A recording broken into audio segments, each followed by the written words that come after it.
ನಮಸ್ಕಾರ ಎಲ್ಲರಿಗೂ. ನಿಮ್ಗೆಲ್ಲರಿಗೂ ಗೊತ್ತಾ, ನಮ್ಮ ಹೃದಯ ಹಾರ್ಟ್ ದಿನಕ್ಕೆ 1,00,000 ಬಾರಿ ಅಟ್ಲೀಸ್ಟ್ ಹೊಡೆಯುತ್ತದೆ. ಅಂದರೆ ಹಾರ್ಟ್ ಬೀಟ್ಸ್ 1,00,000 ಬಾರಿ ಇರುತ್ತೆ ದಿನಕ್ಕೆ. ಸೊ ಇಷ್ಟು ನಿರಂತರವಾಗಿ ಕೆಲಸ ಮಾಡುವಂಥ ಹಾರ್ಟ್ ಬಗ್ಗೆ ಇವತ್ತೊಂದಷ್ಟು ತಿಳ್ಕೊಳ್ಳೋಣ. ಮೊದಲಾಗಿ ಹಾರ್ಟ್ ಏನು ಕೆಲಸ ಮಾಡುತ್ತೆ ನಮ್ಮ ದೇಹದಲ್ಲಿ ಅಂತ ತಿಳ್ಕೊಳ್ಳೋಣ. ಹಾರ್ಟ್ ಒಂದು ಮೋಟರ್ ಥರ ಕೆಲಸ ಮಾಡುತ್ತೆ. ಮೋಟರು ಪಂಪ್ ಮಾಡುತ್ತೆ ಡಿಫ್ರೆಂಟ್ ಬಾಡಿ ಪಾರ್ಟ್ಸ್ಗೆ, ಎಲ್ಲ ಬಾಡಿ ಪಾರ್ಟ್ಸ್ಗಳಿಗೂ ರಕ್ತದ ಸರಬರಾಜು ಮಾಡುತ್ತೆ. ಈ ರಕ್ತ ಆಕ್ಸಿಜನ್ನು ಮತ್ತು ಪೋಷಕಾಂಶಗಳು ಏನೇನಿರುತ್ತೆ ಅದೆಲ್ಲ ಸೆಲ್ಸ್ಗೂ, ಟಿಶ್ಯೂಸ್ಗೂ, ಅಂಗಾಂಗಗಳಿಗೂ ಸಪ್ಲೈ ಮಾಡೋ ಕೆಲಸನೇ ಹಾರ್ಟ್ ಮಾಡೋದು. ಸೊ ಈಗ ನಮ್ಗೆ ಅರ್ಥ ಆಯ್ತಲ್ವ ಎಷ್ಟು ಮುಖ್ಯವಾದ ಅವಯವ ನಮ್ಮ ಹೃದಯ ಅಂತ. ಸೊ ಈ ಹೃದಯಕ್ಕೆ ಬರುವಂಥ ಒಂದಷ್ಟು ತೊಂದರೆಗಳ ಬಗ್ಗೆ ನಾನು ಹೇಳ್ತೀನಿ. ನೀವು ಕೇಳಿರಬಹುದು ಹಾರ್ಟ್ ಅಟ್ಯಾಕ್ ಅಂತ ಒಂದಷ್ಟು. ಅಂದರೆ ಹಾರ್ಟ್ ಅಟ್ಯಾಕ್ ಅಂದಾಗ ಹೃದಯಕ್ಕೆ ಬೇಕಾದಷ್ಟು ರಕ್ತ ಸಂಪೂರ್ಣವಾಗಿ ಸಿಕ್ಕದಿದ್ದಲ್ಲಿ ಹಾರ್ಟ್ ಅಟ್ಯಾಕ್ ಆಗುತ್ತೆ. ಅದರ್ವೈಸ್ ಕೊರೊನರಿ ಆರ್ಟರಿ ಡಿಸೀಸ್ ಅಂತ ಹೇಳ್ತೀವಿ. ಅದರಲ್ಲಿ ರಕ್ತದ ನಾಳಗಳು ಕೊಬ್ಬಿನಿಂದ, ಕೊಲೆಸ್ಟ್ರಾಲಿಂದ ಕಿರಿದಾಗ್ತದೆ. ಕೊಲೆಸ್ಟ್ರಾಲ್ ಜಮಾವಣೆ ಆಗಿಬಿಟ್ಟು ಅಲ್ಲಿ ಡೆಪಾಸಿಟ್ ಆಗೋದ್ರಿಂದ ಕಿರಿದಾಗ್ತದೆ. ಸೊ ಹಾರ್ಟ್ ಮೇಲೆ ಒತ್ತಡ ತರುತ್ತೆ, ಬ್ಲಡ್ ಸರ್ಕ್ಯುಲೇಷನ್ಗೆ ಪಂಪ್ ಮಾಡೋದಕ್ಕೆ ಹೃದಯದ ಮೇಲೆ ಒತ್ತಡ ತರುವಂಥದ್ದು. ಇನ್ನೊಂದು ಹಾರ್ಟ್ ಫೇಲ್ಯೂರ್ ಅಂತ ಕೇಳಿರ್ತೀರ. ಹಾರ್ಟ್ ಫೇಲ್ಯೂರ್ ಅಂದರೆ ಹಾರ್ಟ್ ಒಂದು ಸ್ನಾಯು, ಮಸಲ್. ಸೊ ಆ ಮಸಲ್ ವೀಕ್ ಆದಾಗ ಹಾರ್ಟ್ ಪಂಪ್ ಆಗದಂಗೆ ಹಾರ್ಟ್ ಫೇಲ್ಯೂರ್ ಆಗೋ ಸಾಧ್ಯತೆ ಇದೆ. ಸೊ ಇನ್ನೂ ತುಂಬ ವೆರೈಟೀಸ್ ಇದೆ. ಇತ್ತೀಚೆಗೆ ನಾವು ಸೈಲೆಂಟ್ ಹಾರ್ಟ್ ಅಟ್ಯಾಕ್ ಅನ್ನೋದು ತುಂಬ ನೋಡ್ತಾ ಇದ್ದೀವಿ. ಈ ಸೈಲೆಂಟ್ ಹಾರ್ಟ್ ಅಟ್ಯಾಕ್ ಹೇಗೆ ಬರುತ್ತೆ ಅಂತ ನಾವು ಅರ್ಥ ಮಾಡ್ಕೊಳ್ಳೋಕ್ಕೆ ತುಂಬ ಕಾರಣಗಳಿದೆ. ಲಕ್ಷಣ ಕೊಡೋದಿಲ್ಲ ಈ ಸೈಲೆಂಟ್ ಹಾರ್ಟ್ ಅಟ್ಯಾಕ್ಗೆ, ಏನೂ ಲಕ್ಷಣಗಳು ತೋರಿಸಲ್ಲ. ಒಂದೊಂದು ಬಾರಿ ಎದೆನೋವು, ತಕ್ಷಣವೇ ಎದೆನೋವು ಬರೋದು, ಶಾರ್ಟ್ ಪೀರಿಯಡ್ ಆಫ್ ಟೈಮ್ ಅಂತ ಹೇಳ್ತೀವಿ. ಎದೆನೋವು, ಬೆವರೋದು ಅಥವಾ ವಾಂತಿ ಆಗೋದು, ತಕ್ಷಣವೇ ತಲೆ ಸುತ್ತೋದು, ಇಂಥದ್ದೇನಾದರೂ ಆಗುತ್ತೆ ಸೈಲೆಂಟ್ ಹಾರ್ಟ್ ಅಟ್ಯಾಕಲ್ಲಿ. ಅದರ್ವೈಸ್ ಏನು ಸಿಂಪ್ಟಮ್ಸ್, ಲಕ್ಷಣ ತೋರಿಸ್ದಂಗೆ ಬರುತ್ತೆ. ಏನಕ್ಕೆ ಈ ಹಾರ್ಟ್ ಅಟ್ಯಾಕ್ ಆಗುತ್ತೆ, ಯಾರಲ್ಲಿ ಜಾಸ್ತಿ ಆಗುತ್ತೆ ಅಂತ ನಾವು ನೋಡ್ತಾ ಹೋದರೆ, ಆರೋಗ್ಯ ಗಮನ ಕೊಟ್ಟು ಜೀವನ ಶೈಲಿ, ಆರೋಗ್ಯಕರವಾದ ಜೀವನ ಶೈಲಿ ಬಗ್ಗೆ ಗಮನ ಕೊಡದೇ ಇದ್ದಲ್ಲಿ ಹಾರ್ಟ್ ಅಟ್ಯಾಕ್ ಚಾನ್ಸಸ್ ಜಾಸ್ತಿ ಇರುತ್ತೆ. ಸೊ ಆಹಾರದ ಪದ್ಧತಿ ತುಂಬ ಮುಖ್ಯ ಆಗುತ್ತೆ. ಇದಕ್ಕೂ ಮುಂಚೆ ನಾವು ವಿಡಿಯೋಸಲ್ಲಿ ಹೇಳಿದಾಗೆ ಜೀವನ ಶೈಲಿಲಿ ಈ ಆಹಾರ ಪದ್ಧತಿ, ವ್ಯಾಯಾಮ ಮಾಡೋದು ಎಲ್ಲ ತುಂಬ ಮುಖ್ಯ ಆಗುತ್ತೆ. ಜೊತೆಗೆ ನಮ್ಮ ಒತ್ತಡದ ಜೀವನದಲ್ಲಿ ಒತ್ತಡ ನಿಯಂತ್ರಣ ಮಾಡುವುದು, ಜೊತೆಗೆ ನಮ್ಮ ನಿದ್ದೆ, ಸರಿಯಾದ ನಿದ್ದೆ, ಕ್ವಾಲಿಟಿ ಸ್ಲೀಪ್ ಅಂತ ಏನು ಹೇಳ್ತೀವಿ ಅದನ್ನು ಫಾಲೋ ಮಾಡೋದು.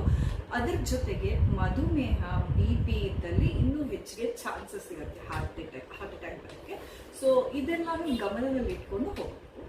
ಆಹಾರ ಪದ್ಧತಿ ಅಂತ ಹೇಳಿದಾಗ ನಾವು ತಿನ್ನೋ ಆಹಾರನೇ ಹಾರ್ಟ್ಗೆ ಔಷಧಿ ಆಗ್ಬೋದು, ನಾವು ತಿನ್ನೋ ಆಹಾರನೇ ಹಾರ್ಟ್ಗೆ ವಿಷ ಆಗ್ಬೋದು.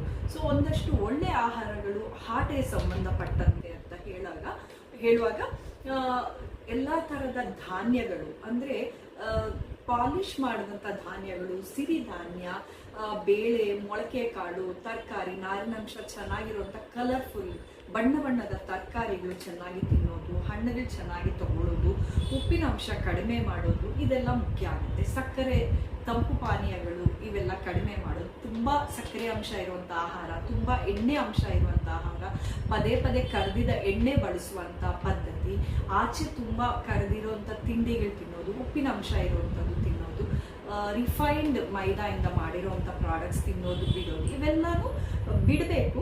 ಮೊದಲಿಗೆ ನಾನು ಹೇಳಿದ್ದೆಲ್ಲ ಹೆಚ್ಚೆಚ್ಚಿಗೆ ತಗೋಬೇಕು. ಜೊತೆಗೆ ಪ್ರೋಟೀನ್ ತುಂಬ ಇಂಪಾರ್ಟೆಂಟ್ ಆಗುತ್ತೆ. ಹಾಗೆ ಅಂತ ಪ್ರೋಟೀನ್ ಇಂಪಾರ್ಟೆಂಟ್ ಅಂತ ಅಂದಾಗ ಮಟನ್, ಸ್ಯಾಚುರೇಟೆಡ್ ಫ್ಯಾಟ್ಸ್ ಅಂತ ಏನು ಹೇಳ್ತೀವಿ, ಮಟನಲ್ಲಿ ಜಾಸ್ತಿ ಇರುತ್ತೆ, ಅದು ಅವಾಯ್ಡ್ ಮಾಡಬೇಕು. ಮೊಟ್ಟೆಗೆ ಬಂದಾಗ ತುಂಬ ಜನ ಎಗ್ ಯೋಕ್, ಅದೇ ಎಲ್ಲೋ ಭಾಗ ಇರುತ್ತೆ ಅಲ್ವಾ, ಹಳದಿ ಬಣ್ಣ ಇರುತ್ತಲ್ವ, ಅದು ತಿನ್ನಬಾರ್ದ ಅಂತ ತುಂಬ ಕ್ವೆಶ್ಚನ್ಸ್ ಇರುತ್ತೆ. ಅದು ತಿನ್ನಬಹುದು, ಬಟ್ ಇಫ್ ಅಟ್ ಆಲ್ ನಿಮ್ಮ ಕೊಲೆಸ್ಟ್ರಾಲ್ ಲೆವೆಲ್ಸ್ ಜಾಸ್ತಿ ಇದ್ದಾಗ ಎಷ್ಟು ತಿನ್ನಬೇಕು ಅಂತ ನಾವು ಡೈಟಿಷಿಯನ್ಸ್ ಡಿಸೈಡ್ ಮಾಡಿ ಹೇಳ್ತೀವಿ. ಅದರ್ವೈಸ್ ಅದರಿಂದ ಏನೂ ತೊಂದರೆ ಆಗಲ್ಲ. ವ್ಯಾಯಾಮ ಇನ್ನೊಂದು ಇದಾಗತ್ತೆ, ಕಾರಣ ಆಗುತ್ತೆ. ವ್ಯಾಯಾಮ ಚೆನ್ನಾಗಿ ಮಾಡಿದಲ್ಲಿ ದಿನಕ್ಕೆ 30 ನಿಮಿಷ ವಾಕ್ ಮಾಡೋದು, ಜೊತೆಗೆ ಮಸಲ್ ಮೂಮೆಂಟ್, ಇದಕ್ಕೂ ಮುಂಚೆ ವಿಡಿಯೋ ಹೇಳಿದಾಗೆ ಮಸಲ್ ಸ್ಟ್ರೆಂತ್ ಆ್ಯಂಡ್ ಕಂಡೀಷನಿಂಗ್ ಅಂತ ಹೇಳ್ತೀವಿ. ಮಸಲ್ ಮೂಮೆಂಟ್, ಮೈಯ ಅವಯವಗಳು ಮೂವ್ ಮಾಡೋ ಅಂತ ಎಕ್ಸಸೈಸಸ್ ಮಾಡೋದ್ರಿಂದ ತುಂಬ ಹೆಲ್ಪ್ ಆಗುತ್ತೆ ಹಾರ್ಟ್ ಹೆಲ್ತ್ಗೆ. ಬರೀ ವಾಕ್ ಒಂದೇ ಅಲ್ಲ, ಜೊತೆಗೆ ಸ್ಟ್ರೆಂತ್ ಟ್ರೈನಿಂಗ್ ಮಾಡಲೇಬೇಕಾಗುತ್ತೆ. ಕೂತಲ್ಲೇ ಕೂತು ತುಂಬ ಜನ ಇತ್ತೀಚಿನ ದಿನಗಳಲ್ಲಿ ನೀವು ನೋಡ್ತಾ ಇರ್ಬೋದು, ತುಂಬ ಒತ್ತಡದ ಕೆಲಸಗಳಿರುತ್ತೆ. ಕೆಲಸ ಮುಗಿಸಿ ಬಂದಾಗ ನಂತರ ಅವ್ರಿಗೆ ಇಲ್ಲ, ನನಗೆ ದಿನ ಸಾಕಾಯ್ತು ಮಾಡೋಕ್ಕೆ, ನನಗೆ ವ್ಯಾಯಾಮ ಮಾಡೋಕ್ಕಾಗಲ್ಲ ಅಂತ ತುಂಬ ಜನ ರಿಕ್ರಿಯೇಷನ್ ಅಂತ ಒಂದು ಮೊಬೈಲು ಟಿವಿಗೋ ಅಂಟ್ಕೊಂಡು ಕೂತ್ಕೋತಾರೆ ಅಲ್ವಾ. ಇದರಿಂದ ಸೆಡೆಂಟರಿ ಲೈಫ್ ಸ್ಟೈಲ್ ಅಂದರೆ ಓಡಾಡದೆ ಕೂತಲ್ಲೇ ಕೂತು ಮಾಡ್ತಾ ಇದ್ದಾಗ ಏನಾಗುತ್ತೆ ಅಂದರೆ ಬ್ಲಡ್ ಸರ್ಕ್ಯುಲೇಷನ್, ರಕ್ತದ ಸರಬರಾಜು ಸರಿಯಾಗಿ ಆಗದೆ ಏನಾಗುತ್ತೆ, ಕೊಲೆಸ್ಟ್ರಾಲ್ ಡೆಪಾಸಿಟ್ ಆಗ್ತಾ ಹೋಗುತ್ತೆ ರಕ್ತನಾಳಗಳಲ್ಲಿ. ಆ ರಕ್ತನಾಳಗಳಲ್ಲಿ ಕೊಲೆಸ್ಟ್ರಾಲ್ ಡೆಪಾಸಿಟ್ ಆಗ್ತಾ ಹೋದಾಗ ಹೆಚ್ಚು ಹೆಚ್ಚು ಹಾರ್ಟ್ಗೆ ಒತ್ತಡ ಕೊಡ್ತೀವಿ. ಬ್ಲಡ್ ಸರ್ಕ್ಯುಲೇಷನ್, ಹಾರ್ಟ್ ಮೋಟ್ರು ಅಂತ ಹೇಳಿದ್ದೆ. ಸೊ ಹೆಚ್ಚು ಹೆಚ್ಚು ಒತ್ತಡ ಕೊಡ್ತೀವಿ. ಇದೆಲ್ಲದರಿಂದನೂ ಮತ್ತೆ ಹಾರ್ಟ್ ಕನ್ಸರ್ನ್ಸ್ ಅಂದರೆ ಹೃದಯಕ್ಕೆ ಸಂಬಂಧಿಸಿದಂಥ ತೊಂದರೆಗಳು ಆಗುವ ಸಾಧ್ಯತೆ ಹೆಚ್ಚು ಹೆಚ್ಚು ಆಗ್ತಾ ಇರುತ್ತೆ. ಸೊ ಹಾಗಾಗಿ ನಾವು ವ್ಯಾಯಾಮಕ್ಕೆ ತುಂಬ ಒಂದು ಮುಖ್ಯ ಪ್ರಾಧಾನ್ಯತೆ ಕೊಡಬೇಕಾಗುತ್ತೆ. ಜೊತೆಗೆ ಒತ್ತಡದ ಜೀವನ ಇದ್ದಲ್ಲಿ ಅದು ನೇರವಾಗಿ ಪ್ರಭಾವ ಬೀರುತ್ತೆ ನಮ್ಮ ಹೃದಯದ ಆರೋಗ್ಯದ ಮೇಲೆ. ಅದಕ್ಕೆ ಜೊತೆ ನಿದ್ದೆ ಸರಿಯಾಗಿ ನಿದ್ದೆ ಇಲ್ಲದೆ ಇರುವಾಗ, ಕನಿಷ್ಠ ಪಕ್ಷ 7 ರಿಂದ 8 ಗಂಟೆ ನಿದ್ದೆ ಇಲ್ಲದೆ ಇರುವಾಗ, ಜೊತೆಗೆ ಕ್ವಾಲಿಟಿ ಸ್ಲೀಪ್ ಅಂತ ಏನು ಹೇಳ್ತೀವಿ, ನಾವು ಮಲ್ಕೊಂಡಿದ್ರು ನಿದ್ದೆ ಬರದೆ ಕ್ವಾಲಿಟಿ ಸ್ಲೀಪು ಕಡಿಮೆ ಆಗ್ತಾ ಇದ್ದಾಗ ಹೃದಯಕ್ಕೆ ಡೈರೆಕ್ಟ್ ಆಗಿ ಪ್ರಭಾವ ಬೀರಕ್ಕೆ ಚಾನ್ಸಸ್ ಇರುತ್ತೆ.